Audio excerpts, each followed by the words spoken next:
नमस्कार दोस्तों, मेरा नाम जय सिंह है और आज मैं आपसे एक टीपू सुल्तान और उसके प्रभाव के बारे में बातचीत करूंगा। उसका राज्य, उसकी मंशा अंग्रेज़ों के ख़िलाफ़, उसका स्ट्रगल और किस तरह उसको हराया गया हिंदुस्तानियों के द्वारा ही अंग्रेज़ों के साथ मिलकर। देखिए, टीपू सुल्तान का जन्म हुआ था 1750 में। पिता के साथ हमेशा युद्ध में शरीक रहते थे और उनके पिता थे हैदर अली, जो हमेशा अंग्रेज़ों के साथ संघर्षरत रहते थे, क्योंकि हैदर अली और बाद में टीपू सुल्तान की एक ही मंशा थी कि अंग्रेज़ों को हिंदुस्तान से खदेड़ना है, क्योंकि ये बहुत ही विनाशकारी इनके प्रभाव पड़ने वाले थे। एक वायरस की तरह अंग्रेज़ थे जो हिंदुस्तान में घुस रहे थे। कोविड वायरस कह सकते हैं, पूरे हिंदुस्तान को वो चट कर रहे थे और हैदर अली ने सबसे पहले इस चीज़ को पहचाना। तो हैदर अली और टीपू सुल्तान ने मिल के जो संयुक्त युद्ध लड़े, पहले युद्ध में हैदर अली अकेले दम पे हराते हैं अंग्रेज़ों को। दूसरे युद्ध में बाप बेटे मिल के लड़ते हैं, जिसे बैटल ऑफ पोलीलूर कहते हैं, और अंग्रेज इसको अंग्रेजी इतिहास में सबसे शर्मनाक हार बताते हैं। मैं बताता हूँ क्यों। ना केवल अंग्रेज हारे, हैदर अली और टीपू सुल्तान के बाप बेटों के अटूट रिश्ते और उनके संघर्षरत भावनाओं के कारण। दूसरा, टीपू सुल्तान की ये मंशा थी कि भी जैसे अंग्रेज हिंदुस्तानियों को बुली करते, डोमिनेट करते, ह्यूमिलिएट करते, क्यों ना अब इनको इन्हीं की मेडिसिन में टेस्ट इनको करवाया जाए। तो टीपू सुल्तान कम से कम 300 अंग्रेजी बंधक अपनी सिटी श्रीरंगपट्टनम ले जाते हैं और बताते हैं कि घाघरा और चोली में टीपू सुल्तान उनको नचवाया करता था कि नाच बेटा नाच, हिंदुस्तानी नचाएगा और तू नाचेगा। इतनी शर्मनाक हार थी अंग्रेज़ों के लिए। अंग्रेज इस बदला लेने के लिए आतुर थे। फिर क्या होता है, देखिए, अंग्रेज हैं ये बहुत शातिर थे। मैंने बताया ना, जैसे कोविड वायरस होता है, आपके शरीर में घुसता है, धीरे धीरे आपके वाइट ब्लड सेल आरबीसी से दोस्ती करता है, आपके शरीर को पता ही नहीं चलता है कि ये घुसपैठिया है कि हमारा भाई है। अंग्रेज इतने घिरे हुए थे कि वो निज़ाम की तरफ वो रुख करते हैं, जो टीपू सुल्तान का इमीडिएट नेबर था, हैदराबाद निज़ाम शाही जिसे कहते हैं। ये निज़ामत में जाके कुछ अंग्रेजी जनरल ये धर्म परिवर्तन कर लेते हैं, इस्लाम अपना लेते हैं, इस्लामिक लड़कियों से शादी भी कर लेते हैं और मुसलमानों के वेशभूषा में हैदराबाद में घूमने लगते हैं और अपने को द वाइट मुगल्स ये कहते थे। हाँ भाई, हम भी मुगल हैं, बट वाइट मुगल हैं, ठीक है।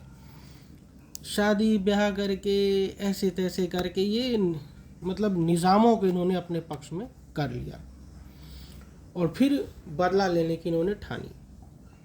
अब दूसरा अंग्रेज़ों की चिंता टीपू सुल्तान से क्या थी, बदले के अलावा, कि टीपू सुल्तान इतना दूरदर्शी था, यहाँ की उनके वालिद साहब हैदर अली भी, कि वो फ्रेंच कनेक्शन था उनका। वो जानते थे कि जिस तरह अंग्रेज़ों ने यहीं के लोगों को लड़वाया भिड़ाया एक दूसरे से, क्यों ना हम फूट डालें यूरोपियंस में। तो इन्होंने फ्रांसीसी लोगों को अपनी सेना में ना केवल भर्ती किया, उनकी इन्फेंट्री, उनकी मूवमेंट, उनकी आर्टिलरी, कैवलरी, सबका अनुसरण किया और अंग्रेज़ों को उन्हीं के गेम में शहर मात देने की ठानी। टीपू सुल्तान अपने पिता की नीति का अनुसरण करते हुए एक कदम और आगे जाते। हालांकि इस समय तक 1780 के समय तक हैदर अली जी कैंसर के कारण, दुर्भाग्य, ये हिंदुस्तान का दुर्भाग्य है, कैंसर की वजह से उनकी मृत्यु हो जाती है। टीपू सुल्तान काफ़ी पढ़ा लिखा था। कहते हैं कि वो फ्रेंच में लेटर लिखा करता था डायरेक्ट नेपोलियन को। जी हाँ, द ग्रेट नेपोलियन, जिसने इंग्लैंड को यूरोप में धूल चटाने की ठानी थी, जिस तरह से टीपू सुल्तान ने अंग्रेज़ों को हिंदुस्तान में धूल चटाने की ठानी थी। नेपोलियन के डायरेक्ट टच में टीपू था और नेपोलियन इतना प्रभावित हुआ था टीपू से कि उसने ठानी थी कि वो सुएज़ कैनल, मिस्र के सुएज़ कैनल के रास्ते, जो पुराना रास्ता हिंदुस्तान आने का, वहाँ से आएगा और अंग्रेज़ों को धूल चटाएगा। नेपोलियन के वर्ड से, through the Suez we will invade India and get rid of British once for all, their matter will be settled. तो नेपोलियन डायरेक्ट टीपू के करीब आ रहा था। टीपू अपने आप में ही खूंखार था, मान ही नहीं रहा था। अंग्रेज सोच रहे थे यार क्या करें, कैसे इसको, शेर को, how to tame the tiger, वो कहते थे Tipu's tiger and how to tame the tiger, इसको कैसे हम पिंजरे में बंद करें, पर टाइगर तो टाइगर।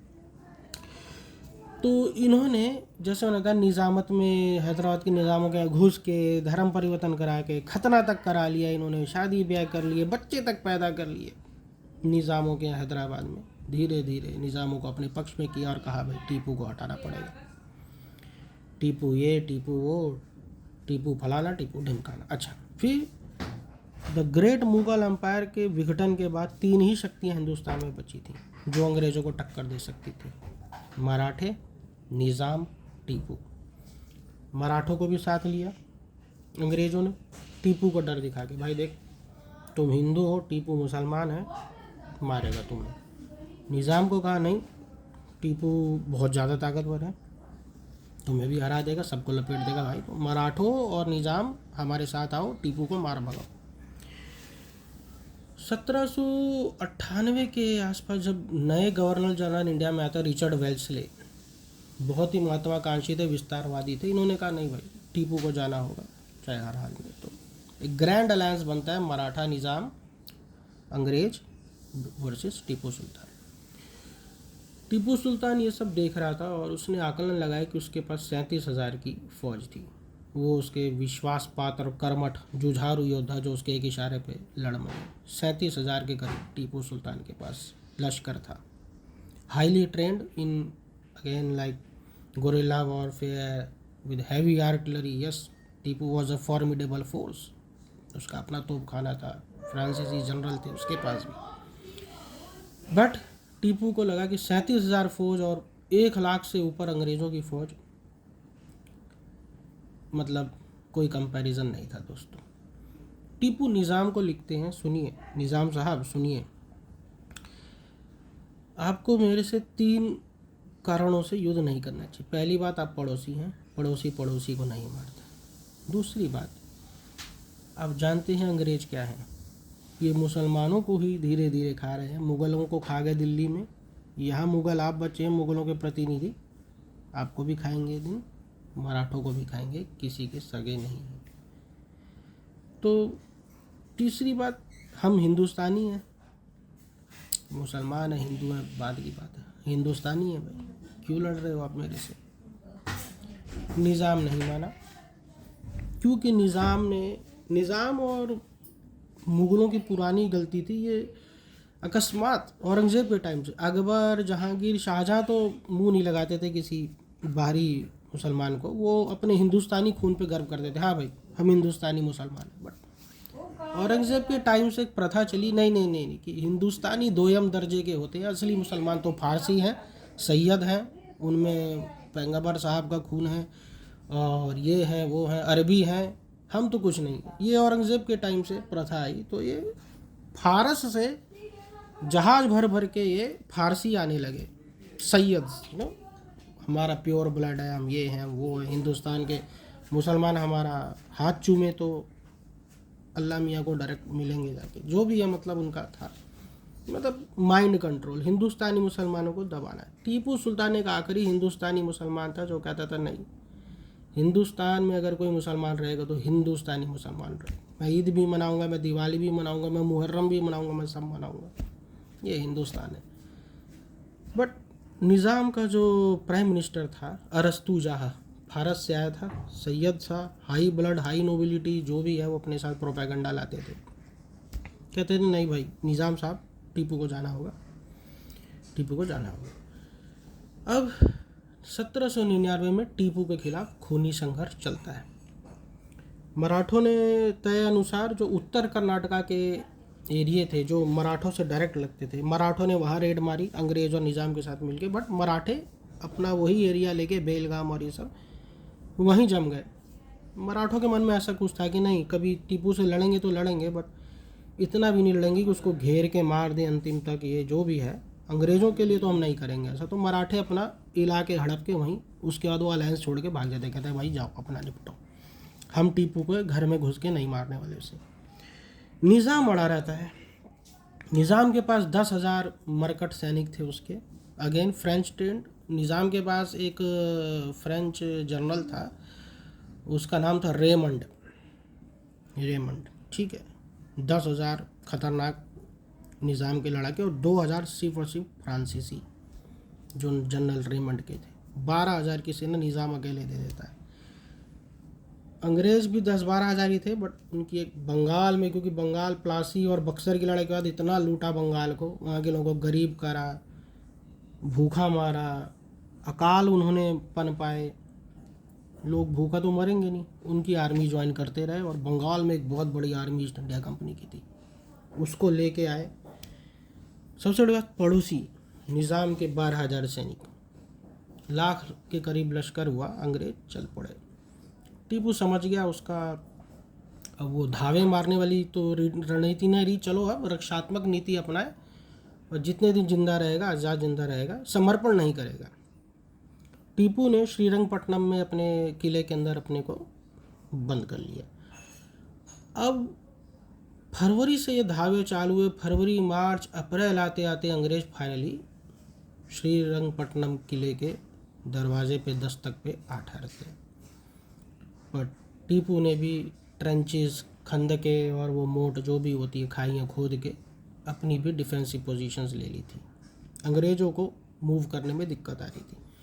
अंग्रेज़ों ने तोपें तैनात कर दी। और आप जानिए, जो हाउविट्ज़र तोप है जो आज भी चलती है, इस नाम की एक तोप अंग्रेज़ों के पास उस टाइम भी थी 1799 में।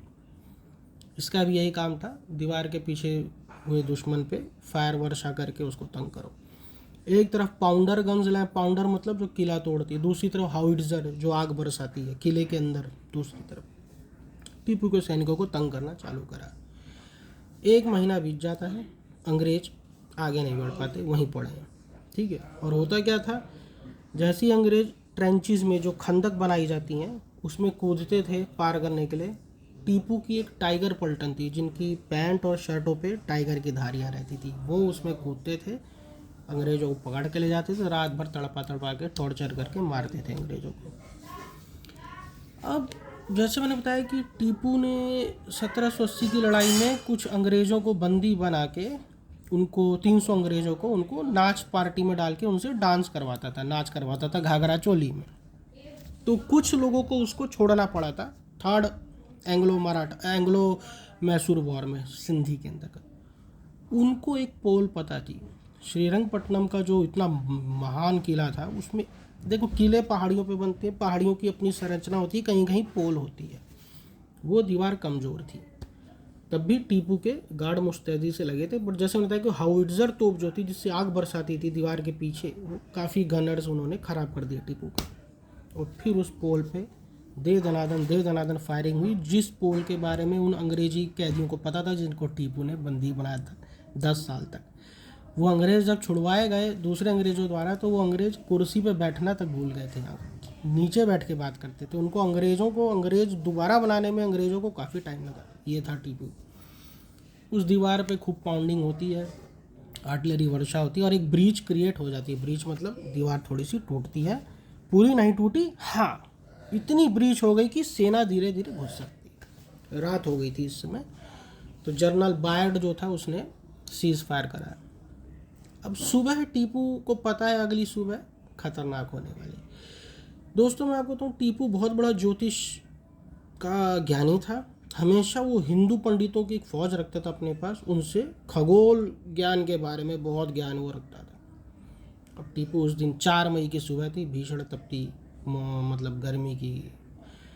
टीपू सुबह उठते हैं और उन पंडितों को दोबारा बुलाते हैं और एक तरह से उनका टेस्ट भी करते हैं कि देखो ये कई बादशाह के डर के मारे तो नहीं झूठा मूठा मुझे बताते हैं आज इनको टेस्ट। टीपू ने उनसे कहा, अरे पंडित जी कुछ आज का मेरा भविष्य बताइए और बहुत इनाम दूंगा आपको मैं, बड़ा दिन आज मेरे लिए, कुछ बड़ी खबर थी, बहुत इनाम दूंगा। पंडित अपनी गणना करते हैं, बट पंडित कहते हैं महाराज बड़ा इनाम हम आपसे आज नहीं ले सकते, कुछ ग्रह खराब है आपके, भयंकर चोट लग सकती है, राजपाट जा सकता है और सीधा मृत्यु का आपका समय है, हम आपसे कोई इनाम नहीं लेंगे महाराज। बहुत दुखी उससे। टीपू बहुत प्रसन्न हुआ, उसको लगा चलो भाई मेरे हिंदुस्तानी भाई, मेरे हिंदू भाई मेरे से झूठ नहीं बोलते, मरना तो एक दिन सबको है। तो कुछ जर्नल आए, उन्होंने कहा महाराज एक काम करो ना, आप समर्पण कर दो, क्योंकि आपने 10 साल पहले जिन अंग्रेजी बंदियों को छोड़ा था 10 साल गुलाम बनने के बाद, तो अंग्रेज़ों ने यही शर्त रखी थी कि हाँ कभी लड़ाई में आप हारे तो आपको भी वो जिंदा छोड़ देंगे।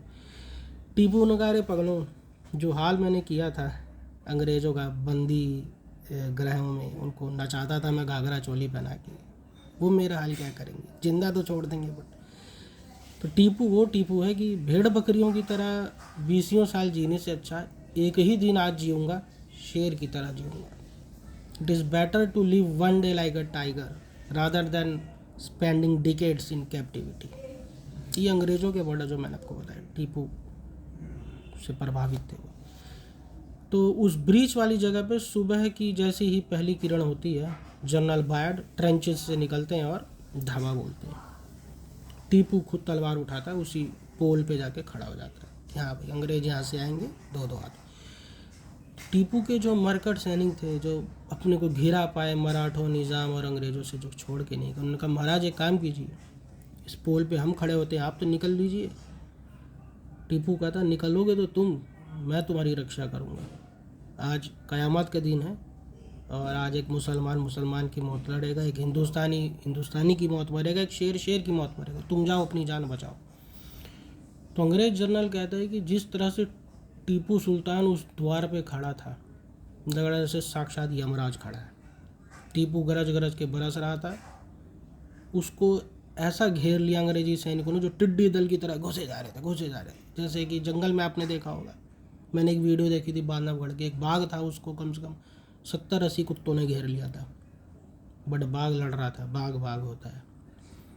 टीपू उसी तरह लड़ा, चोटे पे चोटें खाई, काफ़ी लोगों को मारा, चोट इतनी लगी खून बह गया, बेहोश हो गया। तो एक तेलंगाना का एक सैनिक था कोई, वो देखता है उनकी कमरबंद पे सोना लगा है, तो उसने कहा यार कैसा सैनिक है जिनको हमने काट के फेंका है, क्योंकि उनको लगा ना कि बादशाह खुद लड़ रहा होगा। उनको लगा यार कैसा सैनिक है जो सोना पहन के मरा हुआ, वो सोना लूटने के लिए कमर पे हाथ डाला। तो टीपू को एकदम से होश आता है और वो काट देता है सैनिक को। तो अंग्रेज जो बगल में खड़ा था जनरल, उसने तुरंत टीपू के सर पे लगा के गोली मारी, कहा भाई शेर को हल्के मत लो, सीधा इसको ख़त्म करो।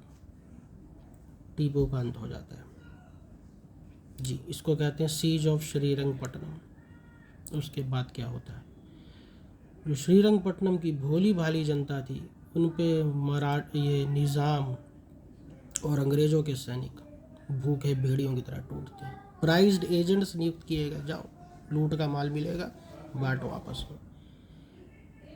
महिलाओं की इज्जतें भी लूटी गई, बच्चे गुलाम बनाए गए, आदमी काट दिए गए। ये अंग्रेज़ों ने खुद लिखा है, पढ़िएगा। भीषण रक्तपात महासंग्राम हो, मतलब निर्दोष जनता को श्रीरंगपट्टनम की मारा गया क्योंकि उनका शेर मारा गया था। इस तरह से टीपू की कहानी ख़त्म होती। तो दोस्तों, टीपू सुल्तान एक ऐसा मुद्दा है जिसको लेकर हम बहुत भावुक हो जाते हैं ना। अरे एक पक्ष कहता है अरे मुसलमान था, अरे नहीं, एक पक्ष कहेगा अरे भाई मुसलमानों का हीरो था। हाँ, मुसलमान इमोशनल हो जाते हैं। हिंदू आजकल थोड़ा अलग इतिहास पढ़ाया जा रहा है, हिंदू भाई कभी कभी कुछ हो जाए, अरे मुसलमान था यार, अंग्रेज मार गए, अच्छा किया। अच्छा नहीं था भाई, गुलामी की ज़िंदगी हम जिए ना 150 साल, अच्छा था ये। वो टीपू सुल्तान जो हिंदू मिनिस्टर रखता था, हिंदू ज्योतिषियों के बीच बैठता था। और एक बात और, जो टीपू के ज्योतिष विज्ञान से अंग्रेज इतना प्रभावित थे कि एक जो अंग्रेज था जनरल, उसने टीपू की कम से कम 300 पांडुलिपियाँ चुराई खगोल विद्या की। और इंग्लैंड जाके वो लिखता है कि टीपू को अपनी मृत्यु का दिन पता था, टीपू इसलिए शेर की मौत मरा। टीपू ने कहा सरेंडर नहीं करूँगा, क़यामत के दिन है, काम आऊँगा। वो अंग्रेज इतना प्रभावित हुआ टीपू से, खुद वो उसकी पोथियाँ लेके, जो हिंदू पंडितों ने दी थी, और उस अंग्रेज ने भी अपनी मृत्यु का दिन चुना। मृत्यु से 1 हफ्ते पहले उसने अपनी सारी प्रॉपर्टी बेच दी, वसीयत कर दी, और 3-4 दिन एक कमरे में बंद होके अफीम के पींगे मारता रहा, कहता अपना मरना है। तो ये थी टीपू की कहानी दोस्तों। लाइक कीजिए, कमेंट कीजिए, अपने अपने विचार रखिए। मैं एक हिंदुस्तानी हूँ, आप हिंदुस्तानी हैं, हम आज हिंदुस्तानी की तरह बात करेंगे आपसे। इसमें कोई धर्म विशेष की बात नहीं है, जाति विशेष की बात नहीं है। ठीक है, नमस्ते दोस्तों।